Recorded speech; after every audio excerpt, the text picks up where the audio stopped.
My beloved, if only you knew what heaven has seen in you. You, the one who walks with weary steps but still whispers hope into the hollow places. You whose hands tremble when lifted in worship, and yet you lift them still. The breath in your lungs is not just survival, it is sacred. I saw you before the world knew your name. I traced your soul with delight before sorrow ever touched your skin. Before your story was written in ink upon time's pages, it was etched in eternity, and even now when the world writes you off in pencil, I still write you in permanent ink. Do you remember the garden? The place where Adam walked with me in the cool of day? That is the sound I long to hear again, the sound of you walking with me, not running in shame, not hiding behind fig leaves of performance or fear. Come out, child. The voice that once asked, "Where are you?" is still calling. And it is not because I lost sight of you, but because I want you to find me again in the quiet. There is a reason the wilderness came, not to punish, but to prepare. Like Israel before you, wandering through dry places, learning that manna falls daily, not in bulk, not for storage, but fresh each morning. So too have I taught your soul to hunger, not for answers, but for my presence. Do you remember Elijah, under the broom tree? The prophet who had just called fire down from heaven yet still wished for death beneath the weight of despair? Even the mighty grow tired, and yet I fed him.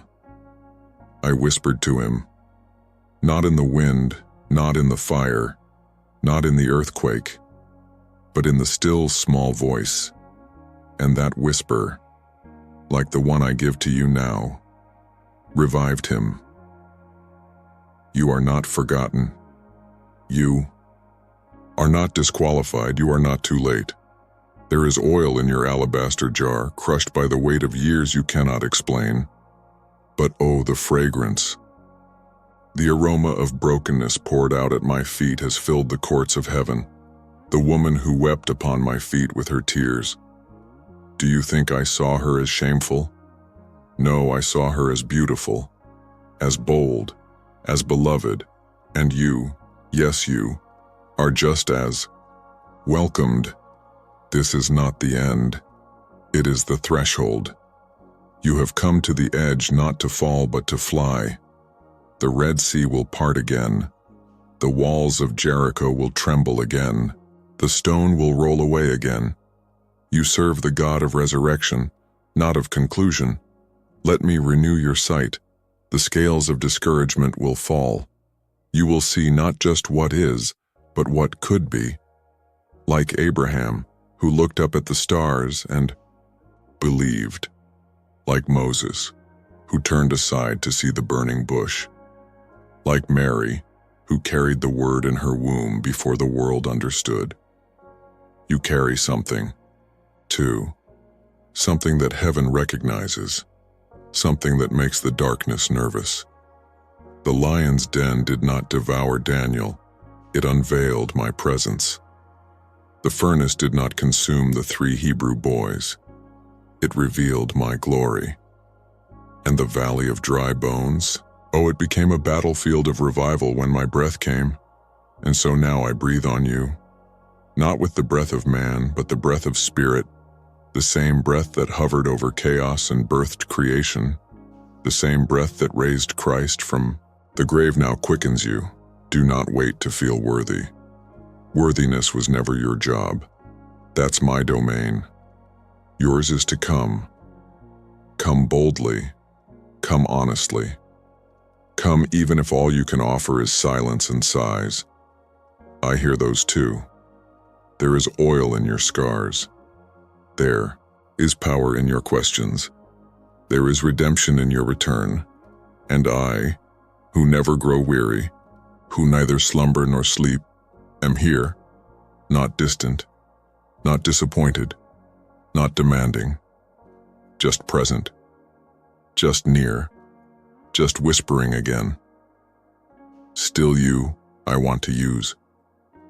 Let these words be the fire that burns away the lies. Let this whisper become the wind that moves your next step. Let my spirit be the rhythm that rewrites your pace. I have not changed my mind about you, and I never will. You have walked long, haven't you? Through alleys of silence where it felt like even your prayers echoed back unanswered. Through seasons where the promises once whispered in soft morning light felt like faded dreams pressed between pages you no longer dared to open. But I was there, not watching from a distance, not pacing heaven wondering if you'd make it. I was there, close enough to catch the breath between your sobs, close enough to gather the tears that others overlooked, close enough to whisper, I see you. Still you I want to use. There is no shame in your weariness, no condemnation in your collapse, even when you fell beneath the weight of it all. Love never stepped back. It stepped closer. I didn't need you to prove strength. I needed you to allow proximity. You asked me, where were you when it hurt the most? And I answer now, not with lightning, not with thunder, but with the still small voice that moved over Elijah's cave. I was in the cave with you, not just outside calling your name, but inside, wrapping my glory around your fear, silently, brushing dust off your anointing, waiting for the moment you'd let me touch what pain had convinced you to hide.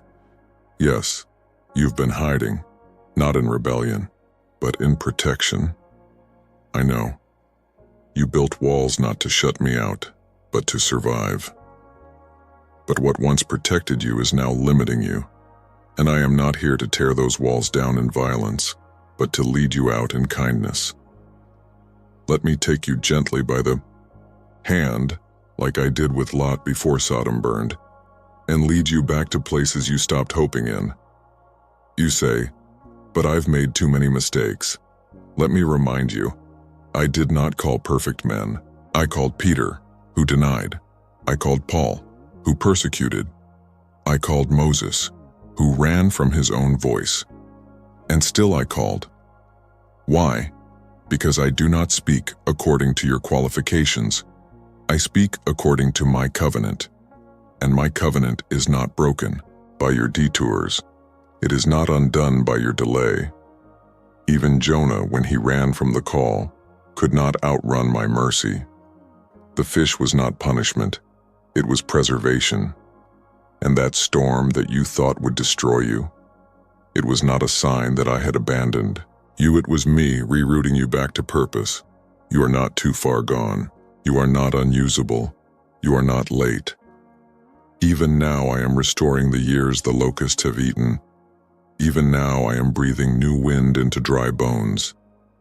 Yes, even that place in you that you buried and marked as dead, I am resurrecting. Do you remember Lazarus, 4 days in the grave, wrapped in cloth, sealed in a tomb?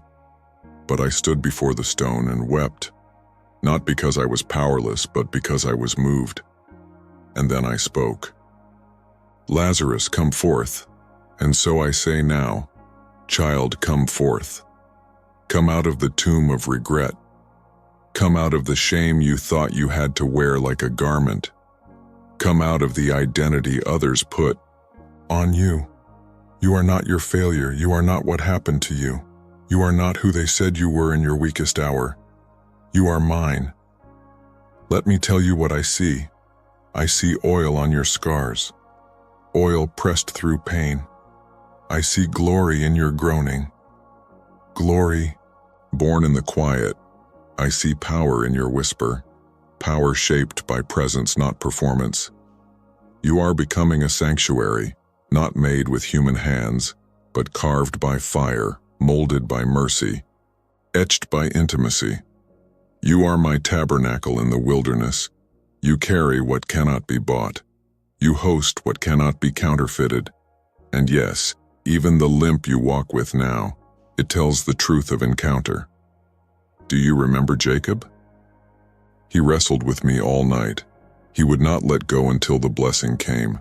And when the dawn broke, he did not walk away proud. He limped. but it was that limp that proved he had been changed. So don't hide yours. Let the world see it. Let them ask, why do you walk different? And let your answer be, because I met God in the dark.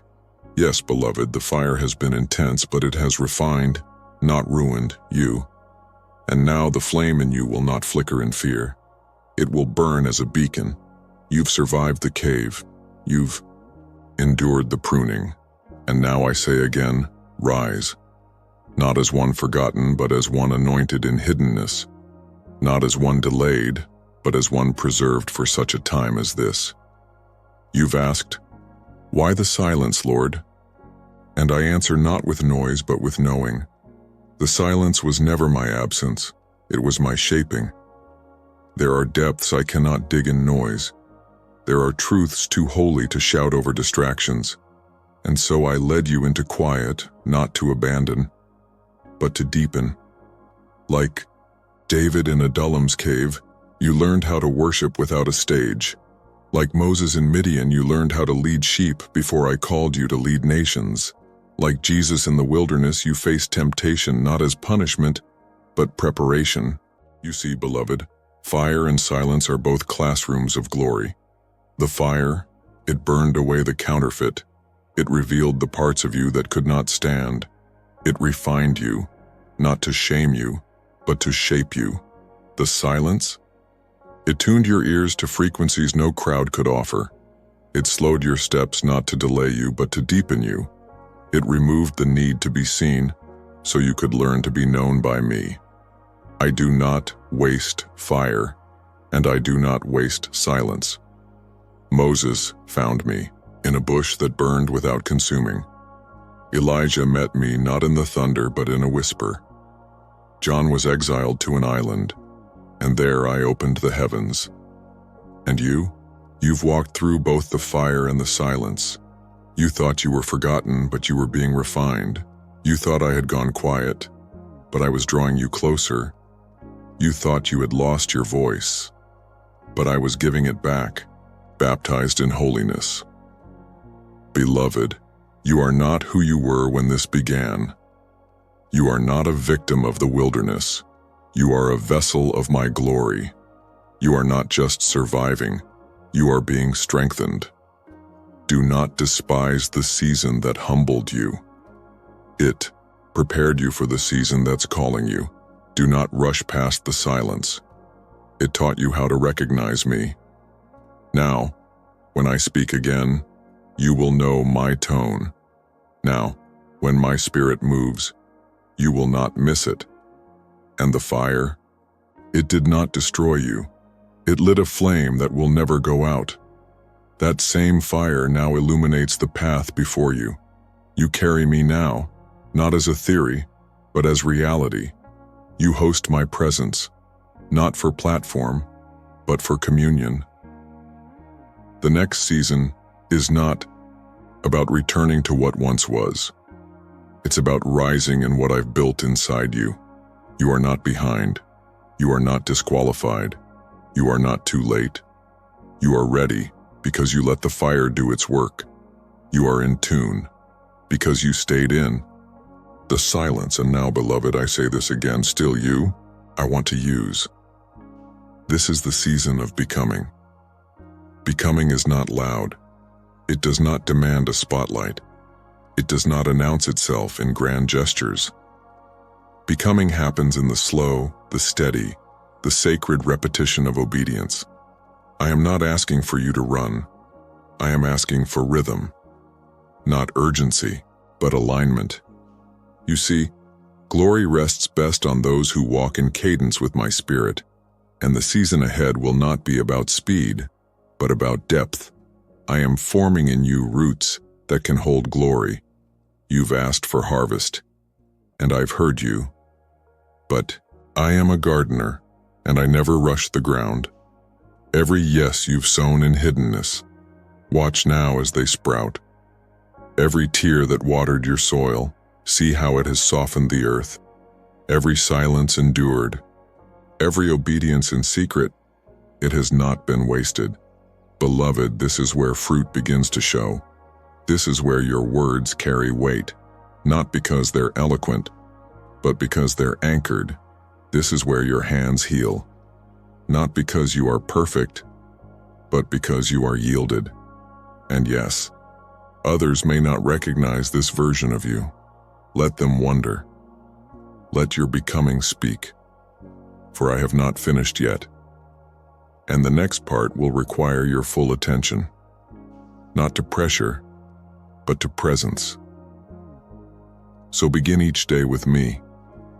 Let morning light not just touch your face, but awaken your spirit. Speak slowly, listen deeply, move intentionally, love fiercely, and above all, stay close. For in this season of becoming, you are not building for a moment. You are becoming a dwelling place. And in you, I will dwell richly. Still you, I want to use. You've been called many names. Some were spoken by others in haste or hurt. Some you whispered over yourself in silence. In shame, words like broken, unworthy, too much, too late. Not enough. But I call you something else. I call you mine. I call you beloved. I call you chosen before the foundations of the world. And my word over you holds more power than the loudest lie. You are not who pain tried to make you. You are not the version of yourself you constructed to survive. You are the image bearer of the Most High, shaped in mystery and destined for glory. You carry my likeness. You host my breath. You reflect parts of me that no other creature in all creation can replicate. Yes, your sensitivity is not weakness, it's recognition. Your compassion is not fragility, it's alignment. Your longing for more is not dissatisfaction, it's the echo of Eden within you. Do not resist the identity I am awakening in you. This is not a label, it is a reality. And when you begin to see as I see, you will stop striving to become what you already are. You are already approved, already loved, already anointed for the very things you keep doubting you're ready for. I am not waiting for a stronger version of you to emerge. I am calling forth the true version of you, the one that has been buried under years of expectations and fear. You've asked, "Who am I, Lord?" And I answer, you are the one I bled for. You are the one I rose for. You are the one I sing over with joy. You are the one for whom I've prepared good works in advance. You are the one whose name is written in my hands. Let this be the day you remember. Still, you I want to use. Yes, I have called you to purpose, but even more than purpose, I have called you to presence.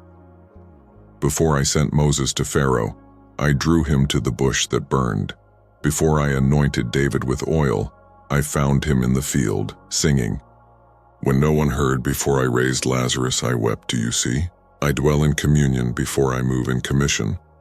You were not created to perform. You were created to abide, to walk with me in the cool of your everyday, to eat with me without rushing to leave, to sit with me without an agenda, to rest your head, not just on my promises, but on my chest. You've known me as Lord, but now I want to show you my heart as friend.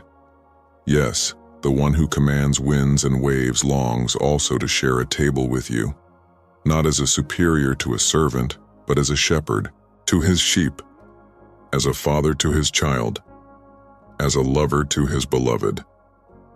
This is not performance. This is proximity. This is not duty. This is delight. And the closer you come, the more you'll realize your greatest calling was never to do.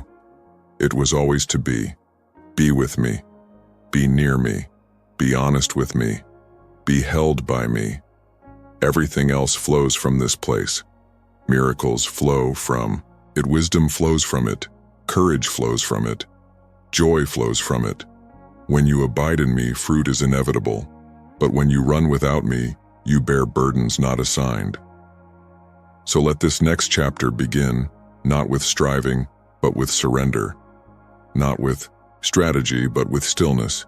Come again into communion. Let your first ministry be to me.